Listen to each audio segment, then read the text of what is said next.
design, how will design work ya. Jadi bagaimana sistem berjalan. Nah, di sini tahapnya ketika kita mau merancang desainnya, tampilan interface-nya, kemudian pemodelan sistem perangkat lunak, kita misalkan menggunakan UML, United Modeling Language, atau Anda bisa menggunakan yang main DFT. Kalau Anda menggunakan yang namanya bahasa pemrogramannya nanti kalau di aplikasinya menggunakan pemrograman struktural atau konvensional seperti Visual Basic atau PHP native, kemudian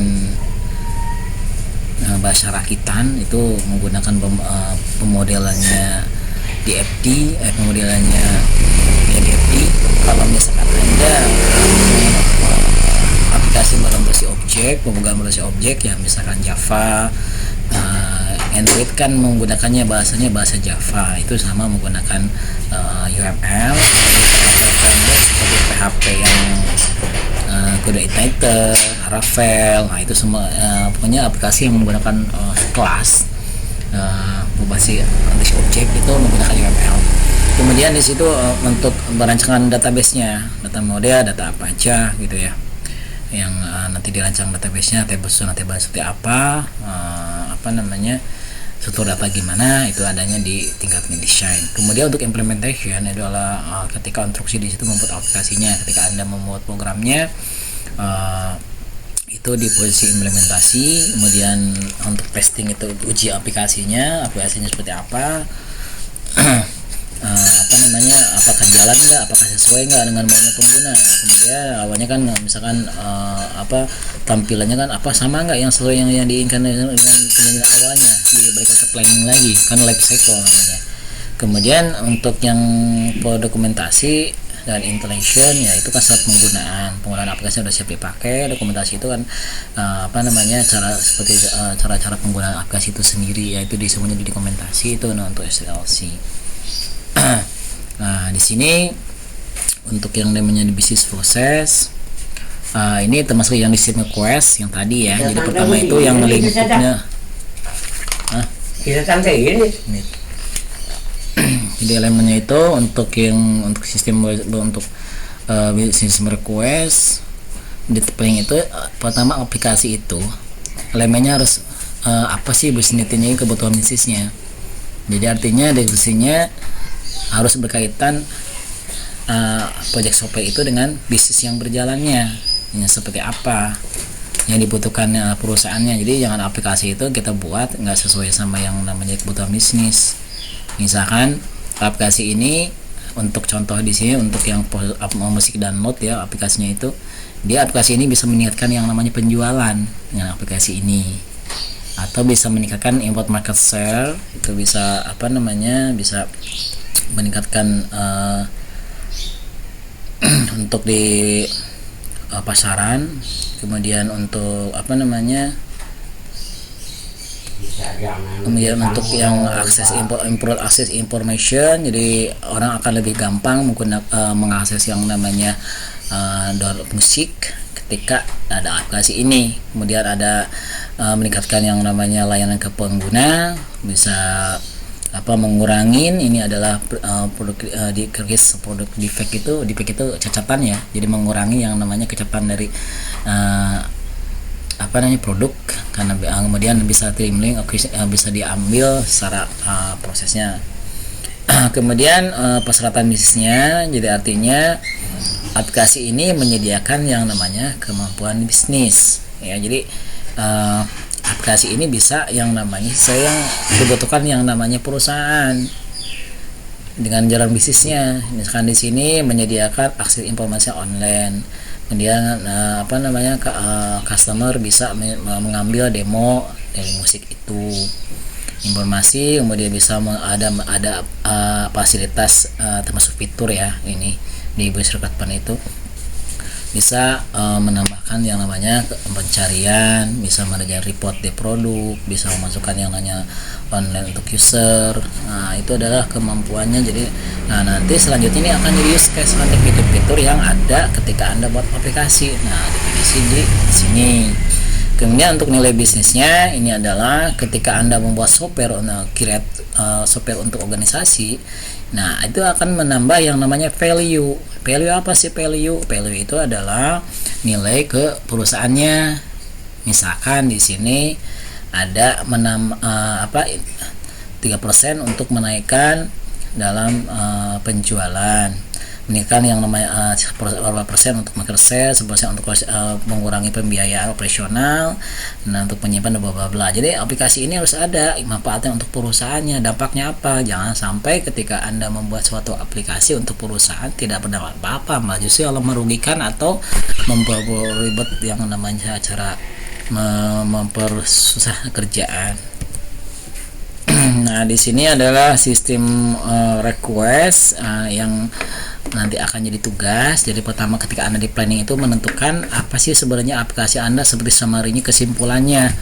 Nah, di sini ada beberapa yang namanya yang harus Anda definisikan ketika di SIM request. Pertama, ini adalah SIM request Digital Musik Download Project. Itu contoh, ini adalah suatu SIM request untuk aplikasi Digital Musik Download Project. Digital Musik Download ya. Jadi kalau Anda misalkan aplikasi perpustakaan, ya udah di sini project untuk perpustakaan, aplikasi untuk apa. Kemudian untuk yang di sini project sponsor, ini adalah orang-orang yang stakeholder yang membiayai projectnya. Nah, kalau misalkan di kampus berarti project sponsornya misalnya rektor atau warek atau yayasan misalkan. Kemudian untuk yang business need, ini adalah project ini bisa meningkatkan yang namanya kemampuan dalam penjualan musik melalui download. Customer menjadikan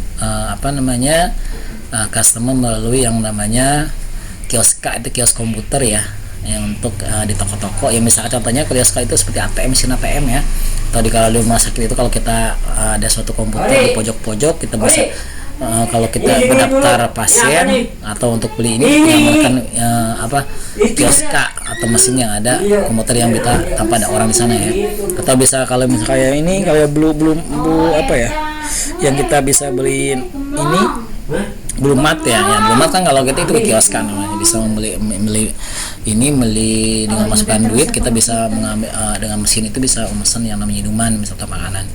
Kemudian yang tadi yang sebelumnya, jadi ada business statement, jadi ada fitur-fitur yang nanti akan ada di aplikasi Anda. Bikin di sini itu yang tadi yang selalu dibahas sebelumnya.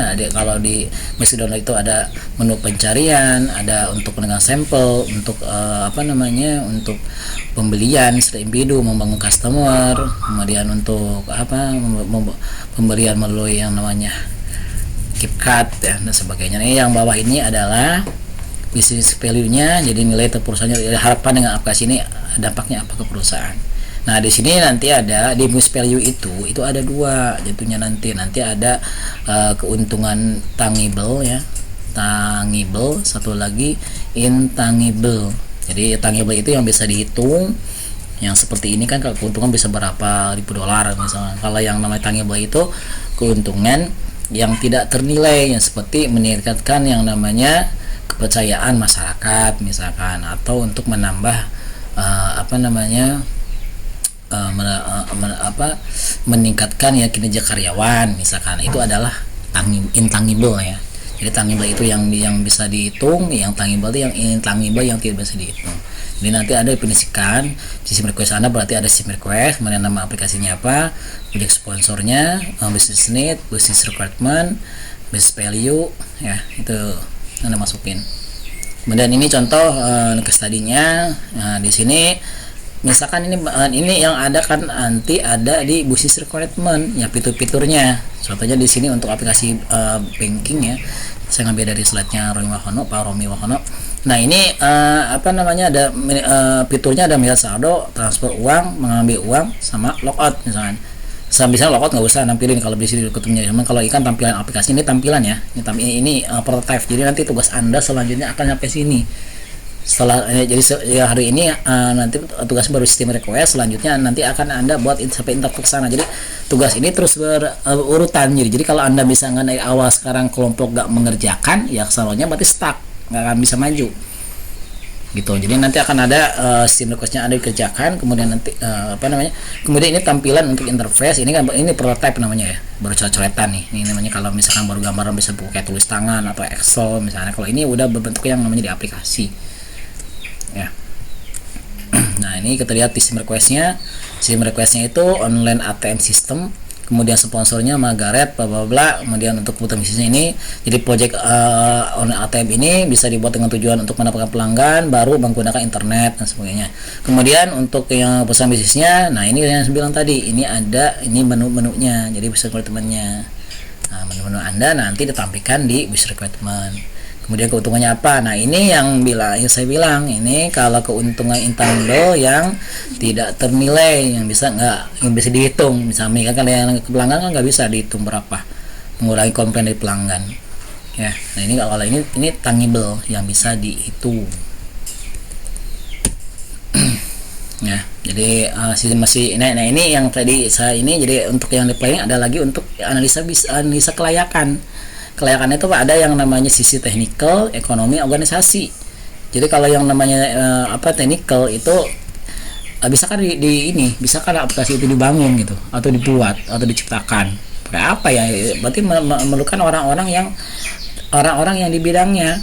Misalnya kalau aplikasi web ada orang di database-nya, ada orang yang bisa PHP kalau menggunakan bahasa PHP gitu. Ada seorang analisisnya dan sebagainya, tergantung besar jumlah orangnya tergantung dari seberapa besar yang namanya aplikasi Anda gitu.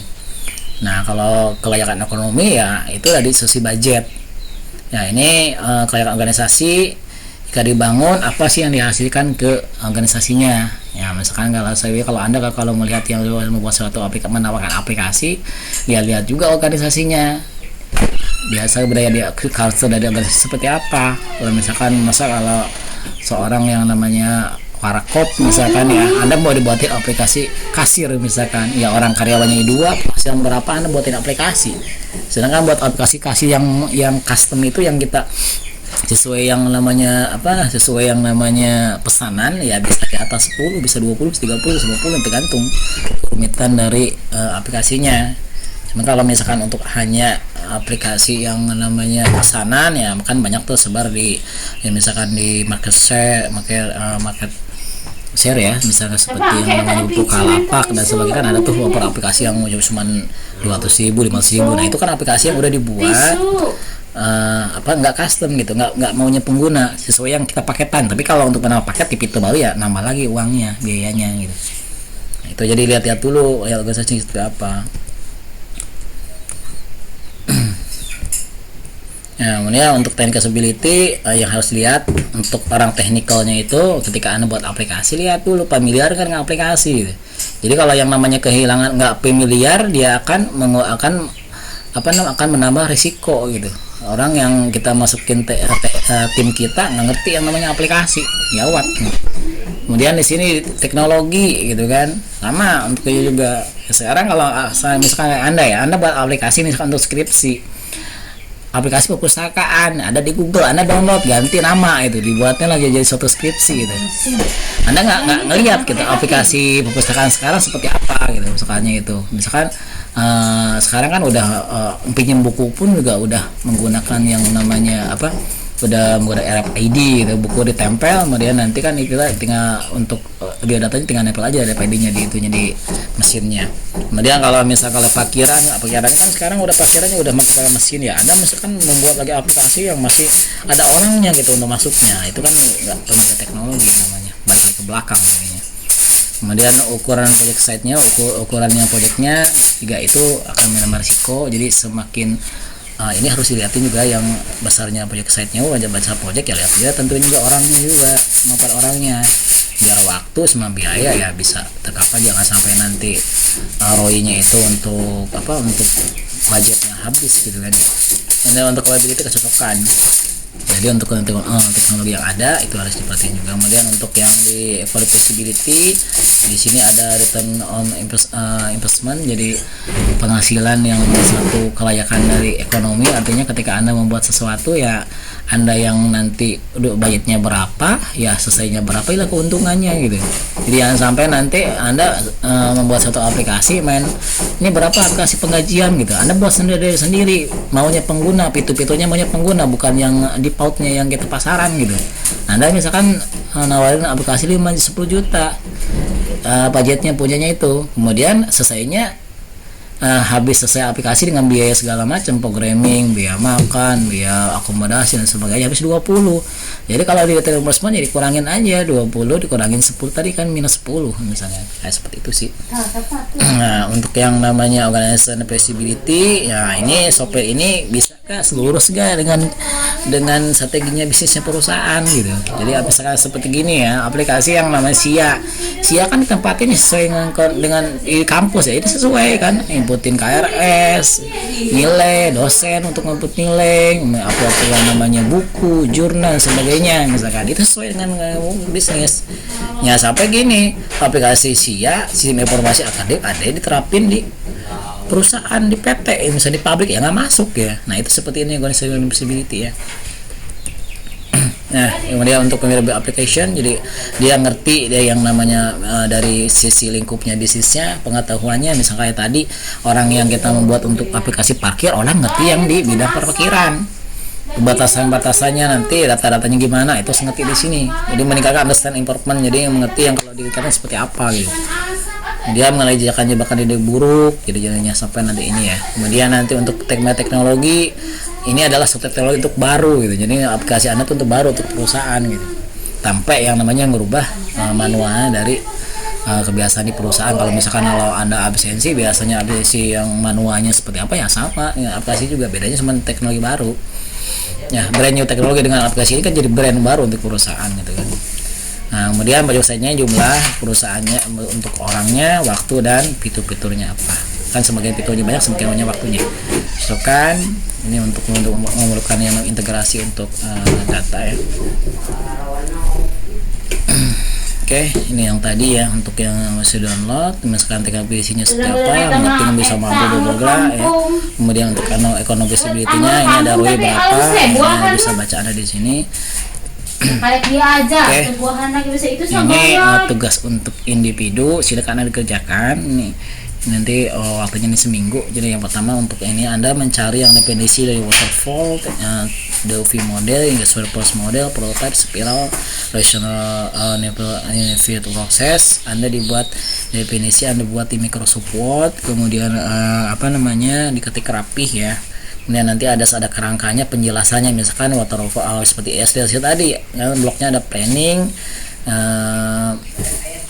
analisis, design, implementation. Nah, dijelasin blok ini ngapain gitu ya. Jadi ada dijelasin jelas. Ini untuk yang tugas pribadi. Kemudian untuk yang untuk kelompok, Anda buat sistem request untuk aplikasi dibentuk oleh suatu organisasi. Jadi Anda buat di kelompok, buat kumpulin teman-teman, jumlahnya 5 orang. Kemudian Anda nyari objek. Ya, kan ada betul organisasi kan, berarti Anda objek Anda mau, saya pengen kan Anda hanya seputar di Universitas Bayangkara ya untuk aplikasinya. Jadi Anda bebas nanti untuk kebutuhan aplikasi, misalkan Anda di parkiran kan udah ada tuh sistemnya ya, jangan ada sistem misalkan di musola, di masjid misalkan Anda kebutuhannya di bidang jadwal penceramahan misalkan, atau Anda di pengelolaan taman, ada di pengelolaan keuangan misalkan, atau di isi absensi. Nah, Anda buat suatu sistem yang dibutuhkan di organisasi di aktivitas berita di Universitas Bayangkara. Ya dari mana ya terserah Anda milih departemennya, jangan semua satu Bayangkara, nggak selesai, nanti bisa bertahun-tahun selesainya. Jadi Anda milih tadi taman, atau di bagian di masjid organisasinya itu, atau di UKM ya di organisasi kampus misalnya ya, kayak mahasiswaan ya, atau di bidang kedosenan misalkan. Silakan Anda buat 5 orang, nanti ini akan dipresentasikan. Anda bisa menggunakan software OBS ya, seperti saya yang bisa pakai ini untuk ngerekam. Cuman saya kadang-kadang agak malas, kadang-kadang nggak edit lagi. Biasanya saya edit lagi di Premiere, cuman waktunya ini saya langsung, makanya kadang-kadang suka ada untuk yang tampilan OBS-nya itu. Jadi OBS itu untuk merekam mereka bisa sih ada di apa ditampilkan yang namanya orang videonya, seperti yang di YouTube kan banyak tuh ya yang orang tampilan orang-orangnya nampil ketika di presentasinya ya, karena menggunakan OBS. Nanti untuk pesan di pertemuan kelima akan dilakukan presentasi ya, silakan Anda ini bisa kirim dulu nanti bareng sama apa tugas yang pimpin dulu. Jadi nanti tugasnya kelompok, dibuat di Microsoft Word sistem requestnya, silakan Anda dibuat, kemudian nanti ngirimnya per orang ya, meskipun sama di dalamnya ya per orang biar kelihatan nilainya gitu ya. Oke, ini ada referensi yang digunakan dari buat untuk materi ini saya ngambil dari Romi Satyawahono, kemudian bukunya Software Engineering Ian Somerville, kemudian yang namanya Pressman di sama di Software Engineering, kemudian di Alan Dennis yang mengambil buku di System Design. Demikian untuk presentasi untuk materi hari ini. Silakan nanti kalau Anda tidak ada yang boleh ditanyakan, boleh Anda nanti komen di channel YouTube-nya atau Anda bisa di WA grupnya. Sekian dan terima kasih. Wassalamualaikum warahmatullahi wabarakatuh. Tinggal latih sekuat udang.